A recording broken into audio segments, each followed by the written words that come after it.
Hey, this is Sally Book Talk, bringing you the world's best books every day. Hello, everyone.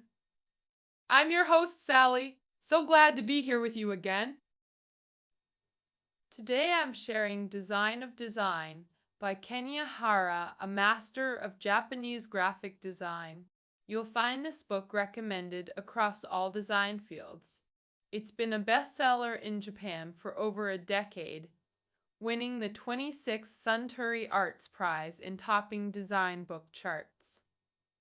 You might think, I'm not a designer, why should I care?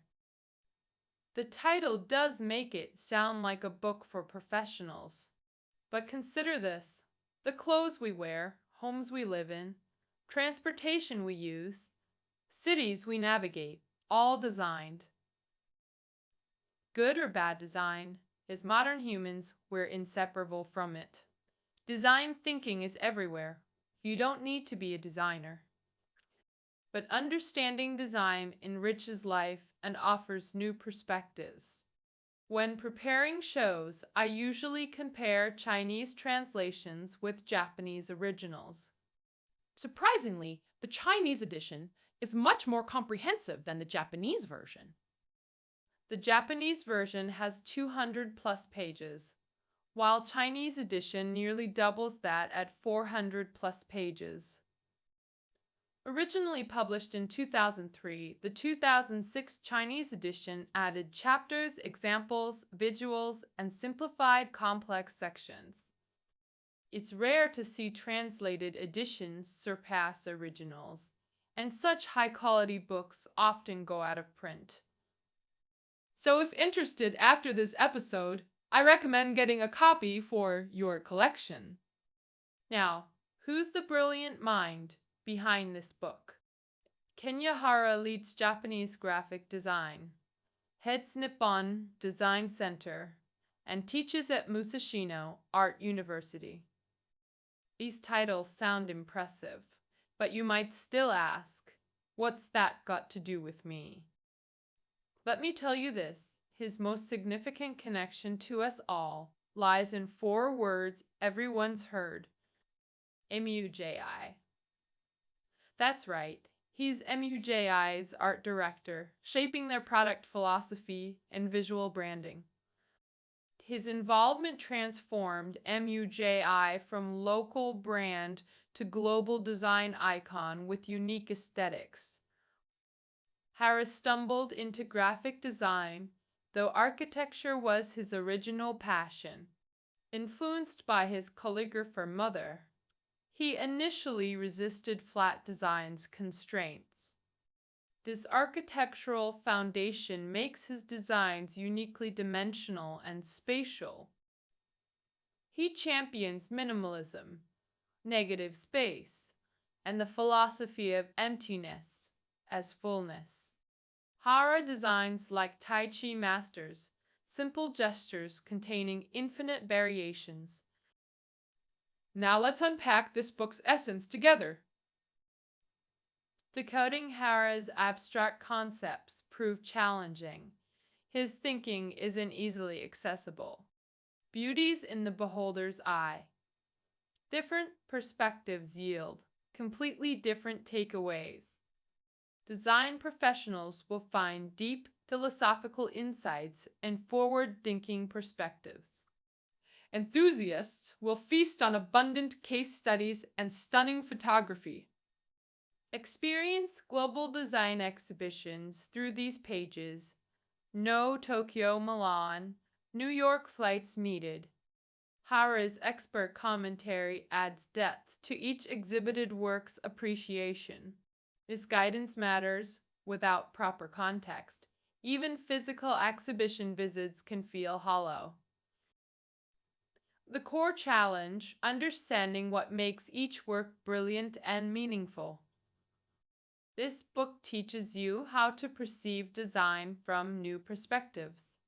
Philosophy enthusiasts will discover insights about human connections, our planet, and historical future wisdom through design. Even MUJ fans will learn Kenya Hara's original vision and the lifestyle ideals behind this iconic brand. The Bookshanks' MUJ's iconic ad campaigns with behind-the-scenes stories of their artistic creation. This multifaceted work allows countless interpretive angles. While preparing this episode, I struggled with how best to present Hara's concepts to our listeners. Then, I noticed the preface statement.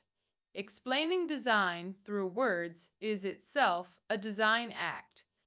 Hara means that verbalizing design concepts constitutes its own creative process. This inspired me. Creating this audio adaptation is itself a design challenge. Let's begin our audio design journey through Hara's revolutionary ideas. First, Hara's groundbreaking concept of redesign thinking. Early in his career, Hara refused the designer label, despite his talent. He believed design skills alone don't justify the title. True designers must expand design's meaning. Real design involves sensing, essence, not just technical ability. Design isn't a skill, but the ability to perceive fundamental truths. Creating from scratch is innovation. Making the familiar strange is equally revolutionary. Understanding design requires exploring the latter approach. Traditional design education overemphasizes original creation. Hara focuses on reimagining everyday objects we take for granted. Like long-term partners, we think we know them completely, but don't. Hara's making the known unknown concept birthed his revolutionary redesign exhibition. He invited top architects and designers to reimagine common household items through redesign. Let me guide you through this revolutionary exhibition virtually. These designs combine functionality with emotional resonance, some moving, some thought-provoking, some playful. Imagine encountering these redesigned objects in daily life. What would you feel? Reference the photos in our show notes while listening for better visualization. First exhibit, square toilet paper rolls. Conventional cylindrical design seems unquestionable worldwide. But architect Itami redesigned them, with square cores creating resistance when pulling. The square roll makes clunky sounds during use compared to smooth conventional rolls. Why create something less user-friendly? There's profound ecological wisdom here. The resistance naturally limits overconsumption. We often pull more than needed with regular rolls. Square packaging also saves 30% transport space, crucial for disaster relief logistics. What emotions does this design evoke? It's essentially a manifesto for resource conservation. Second exhibit, Masayuki Sato's Churujing, stamps reimagined as birthday greetings. Imagine a customs officer noticing your birthday date and stamping with "Happy birthday wishes." The officer could have remained silent while returning the passport, but that simple greeting colored the traveler's entire perception of the country. Masayuki Sato's immigration stamps perfectly embody this friendly communication.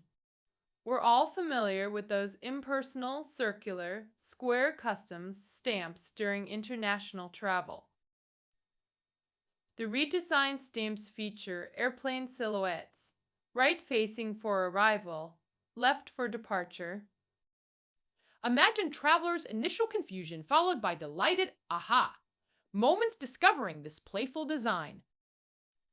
If implemented at Japanese airports, 10,000 daily wow moments would generate immense goodwill. No expensive campaigns needed. just clever design creating emotional connections. Third exhibit. Maki Hachisuka's memorial matchsticks reconnecting us with fire's primal essence. Using obsolete twigs coated with combustible material as matches before they decompose. This whimsical design gives fallen branches final purpose while contemplating fire's history. Lighting these matches becomes time travel to humanity's first controlled flames. In these moments, we escape daily hustle and reconnect with nature's primal elements. Imagine lighting these twig matches during life's milestones. Wouldn't that deepen emotional resonance? Next redesign challenge, adult diapers carrying social stigma. While baby diapers are normalized, adult versions evoke shame despite Japan's aging population needs. Current adult diapers simply scale up baby designs, psychologically damaging for users. Fashion designer Kim Gyun-yu's solution, stylish underwear incorporating diaper functionality. Crotchinaria polymer materials, black section in photos, provide superior absorption without bulk. This cheat design preserves dignity during aging.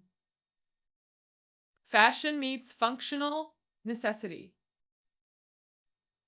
Final exhibit. Naoto Fukasawa's Revolutionary Tea Bags for MUJI. Redesigning the mundane tea bag. 90% of global tea consumption uses identical designs. Fukasawa replaces standard paper tags with color-coded rings, matching tea brew shades. This isn't instructing users to brew tea to this exact color. The designer intentionally avoids prescriptive guidance. Users might think, I'll brew darker than this today, or lighter today, when seeing the color reference. A simple tweak transforms tea making into an interactive sensory experience. Fukasawa's second design, marrying taped tea bags with puppet-like handles. Inspiration struck from observing tea bags dipping motion in hot water. The up-down movement reminded him of marionette controller's operation. Tea bag becomes miniature human figure when saturated. Dark puppet emerging in your cup. Repeated dipping creates playful interaction, blending tea ritual with puppet theater magic. The exhibition features numerous such mind-blowing redesigns of mundane objects. I'll leave the rest for your own discovery through the book's detailed case studies. Kenya Hara's redesign exhibition reveals 21st century innovation's true nature. Not radical new inventions, but gradual transformation of the familiar into uncharted territory. Consider mobile evolution from call devices to today's multifunctional stopcapes. Silent evolution, added music, gaming, navigation, features once unimaginable for phones. This gradual emergence of new possibilities within familiar objects defines modern innovation. Unlike art's self-expression, Japanese design philosophy monetizes social utility. Designers like Hara work behind the scenes, using humble observation to elevate daily experiences. Their redesigns guide us to discover innovation possibilities hidden in plain sight. As Hara advocates, true innovation surprises not through novelty, but through revealing magic in mundane life. Hara's design philosophy demands multisensory engagement. Designs must awaken multiple senses. We think we understand things visually, but humans are complex receivers, integrating all senses. Great designs stimulate not just sight, but touch, sound, smell, forming complete sensory memories. Let me share two tactile examples from Hara's work. First, Nagano Winter Olympics program using snow-textured paper with embossed text resembling footprints. Second, Emeta Hospital's revolutionary wayfinding system, designed for maternal care. Architect Kengo Kuma designed the hospital, while Hara reinvented its tactile signage. Unlike clinical metal signs, these soft ideaters comfort expectant mothers. The hospital encourages misting through design promoting physical bonding. Thus, the signage system needed to naturally communicate hospital values to adults and children alike. Hara chose white cotton fabric for all signs. Washable textile panels with printed information. Wall-mounted fabric signs create soft impact through tactile materiality visible in photos. Though easily stained by children, this deliberate choice conveys active cleanliness commitment. Frequent washing becomes visual proof of hygiene standards. Brilliant ministed communication. These examples demonstrate multisensory design, engaging sight, touch, and even institutional trust. Hara expanded design's boundaries through sensory immersion philosophy. Now let's explore Hara's role at MUJI. In August 2001, MUJI founder Ikko Tanaka invited Hara to become art director. Hara envisioned globalizing MUJI's philosophy through international creative collaboration. He accepted while recommending Nado Fukasawa for product design, sealing MUJI's dream team. Tanaka confessed, "This work keeps me awake nights.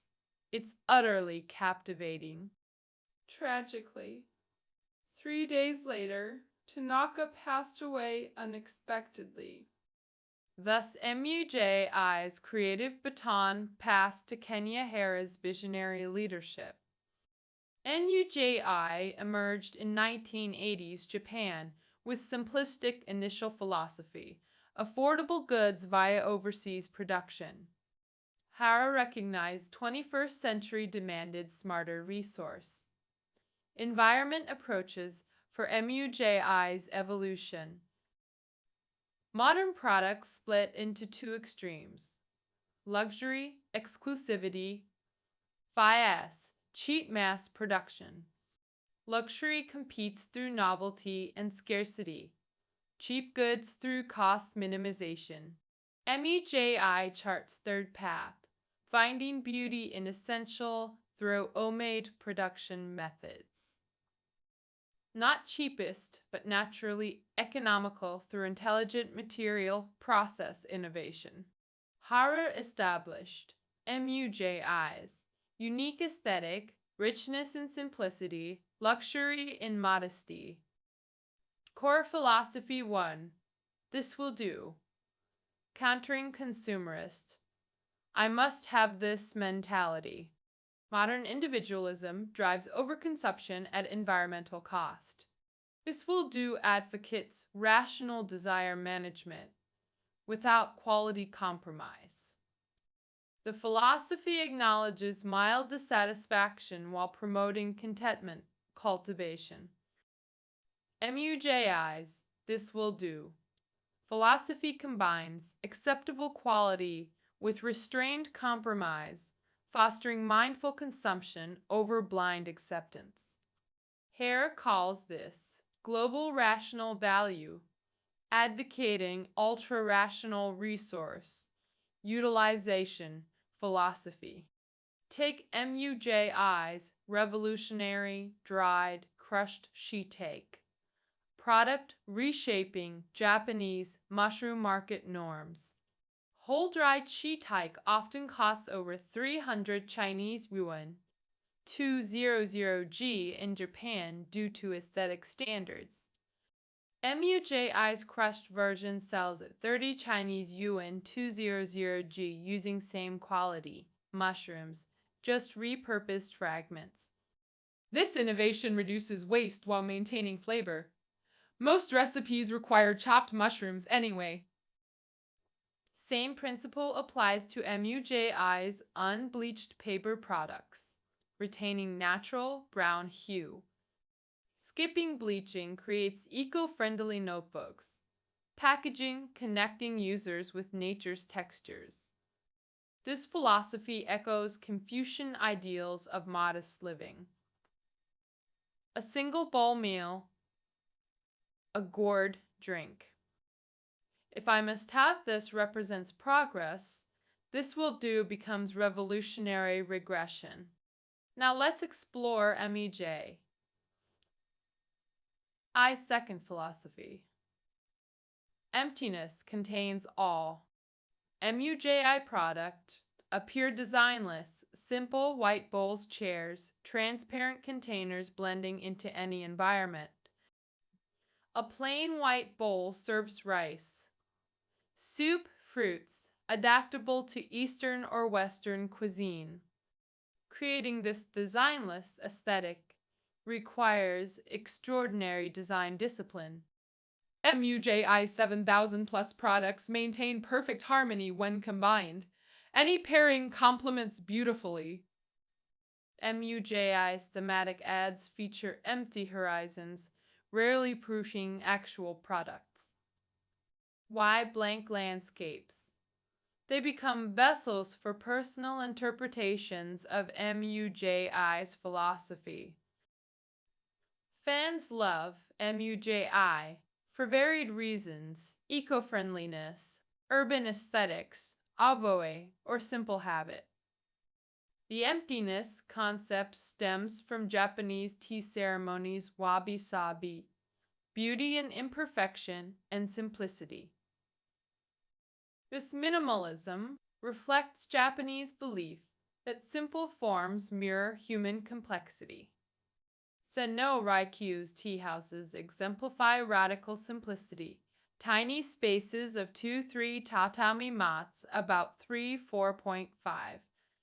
These minista spaces contain only scroll art and ikebana. Hosting sacred tea rituals. Warriors removed armor, nobles bowed heads, tea ceremony equalized all participants. A water vase with cherry blossoms transforms the space into virtual sakura grove. MUJI's designs mirror tea house, adaptability, blending bagging into any environment. Hara states, MUJI transcends trends. We focus not on youth nor maturity, but human essentials. We monitor technology, but our core remains human-centric. People working, resting, sharing this planet. Real people experiencing life's ups and downs. MUJI's 7,000 products aim to incrementally enhance daily joy. With 870 global stores, MUJI's philosophy transcends borders through everyday objects. Hara's design roots feed from Japanese cultural soil while reinterpreting its aesthetics. His unique worldview. Imagine Earth rotated 90 degrees. Japan becomes pinball machine's final ball catcher. Japan sits above nothing but the vast Pacific, positioned to absorb global cultural influences. Visualize Japan as a cultural basin catching civilizations like a pinball machine's final tray. This humble geographic stance allows Japan to absorb and refine foreign influences. True cultural magnanimity. Japan openly acknowledges Chinese cultural roots while developing unique interpretations like tea ceremony and Zen Buddhism. Maintaining provincial humility, Japan positions itself as perpetual cultural apprentice at civilization's edge. This modest stance fosters receptive listening and balanced aesthetic wisdom shaped by historical experiences.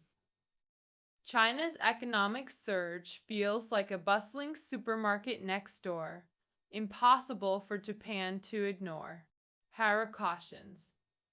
Japan mustn't lose composure, chasing a civilization with 5,000-year history and 1.3 billion people. Economic growth resembles adolescence. Japan has matured beyond that phase. Maturity means understanding. Happiness isn't found in perpetual economic expansion.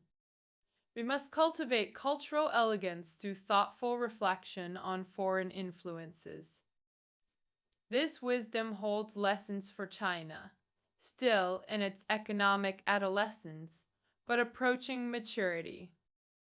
When that time comes, will we clearly recognize Chinese culture's strengths with calm discernment? Japan's design journey shows youthful enthusiasm alone isn't enough. We must root creations in our cultural soil. Let's focus on creating designs born from China, yet belonging to the world. Let's recap this book's key insights. Good design awakens senses. We've learned to appreciate through sight, sound, taste, smell, and touch. MUJI's philosophy demonstrates global impact through humanistic ethos. Japanese aesthetics' global influence shows design's power to transcend borders. True design exists in unnoticed essentials, life itself being design's origin and ultimate purpose. Daily life Hara's recurring theme remains design's source and destination. Design of design reminds us. Everyone's a designer, not just of objects, but lifestyles. Congratulations on completing this book journey. I'm Sally from Free Audiobooks Daily. Subscribe for more. Key takeaways await below. See you tomorrow for new discoveries.